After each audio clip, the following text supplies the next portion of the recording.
I sad? I sad? Little fluffy. Hello and welcome back, and hello if you're new. Today I thought I would share with you some of the books I plan to read this summer, so the books that are on my summer TBR. I've dubbed this my summer Lovin TBR because all of the books in some way, shape, or form have a little bit of romance in them. I think summer is the season for romance. You have summer love and summer rom-coms and just that fun feeling of falling in love. So I've picked out a few here that I hope to get through, and yeah, here they are. And here's Clementine. Alright, so the first book that I hope to read this summer is 7 Days in June by Tia Williams. This tells the story of Eva, who's a single mom and a best-selling erotica writer who is feeling pressed from all sides, and Shane, who is a reclusive award-winning novelist who, to everyone's surprise, shows up in New York.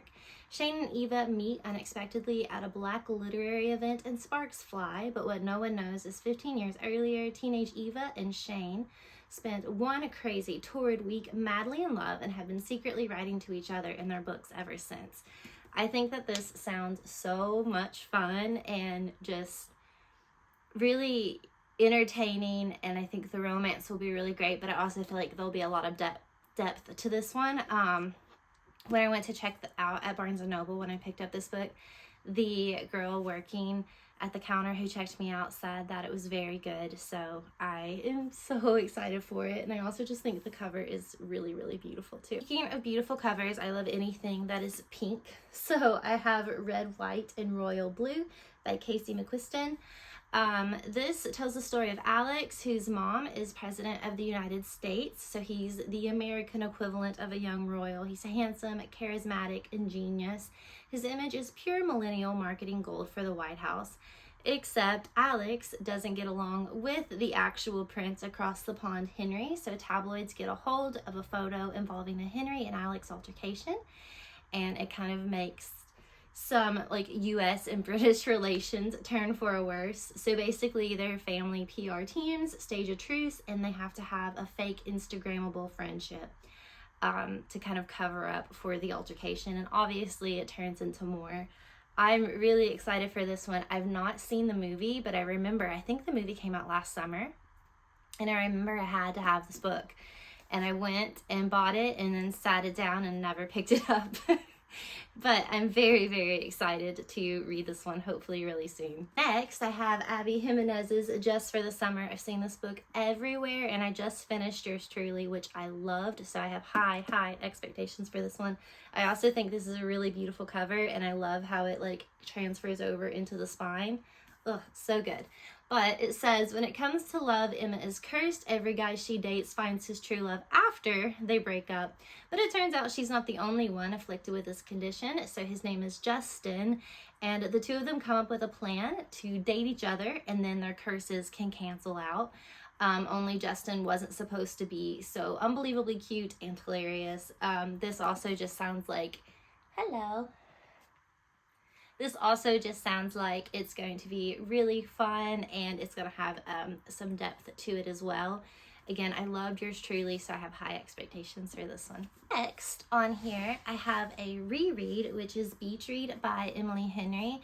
So this tells the story of Augustus Everett, who is an acclaimed author of literary fiction, and January Andrews, who writes romance. So it kind of sounds similar to 7 Days in June. So she pens a happily ever after, and he kills off his entire cast. They're polar opposites. They live in neighboring beach houses, and then, you know, they kind of help each other get out of creative ruts. Augustus spends the summer writing something happy, and January will pen the next great American novel. Like I said, this is a reread for me. I read this a couple summers ago. I think Emily Henry is perfect for summer reading, and I adore her. And this was the first Emily Henry book that I've ever read, and it remains my favorite Emily Henry. So I'm really curious to read it and see if it holds up to how good it was in my head. I hope it doesn't let me down, because it still is my favorite, I think. But I really, really, really loved her new one. What is it called? I'm blanking.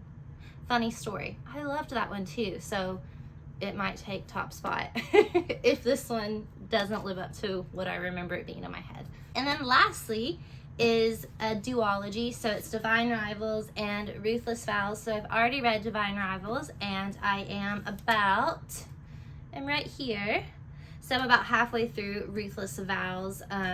I don't want to talk too much about it, especially if you've not read Divine Rivals. I don't want to spoil it, but it just is diving a little bit more into the war, a little bit more into the gods and the world building and mythology of it. And obviously the romance is a little less in this one so far, but I am enjoying it very much, and I can't wait to finish it. So that sums up my summer reading.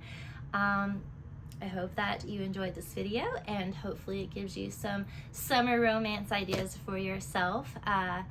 Let me know of any recommendations or books that you think that I should read next, and I guess I will see you next time. Bye.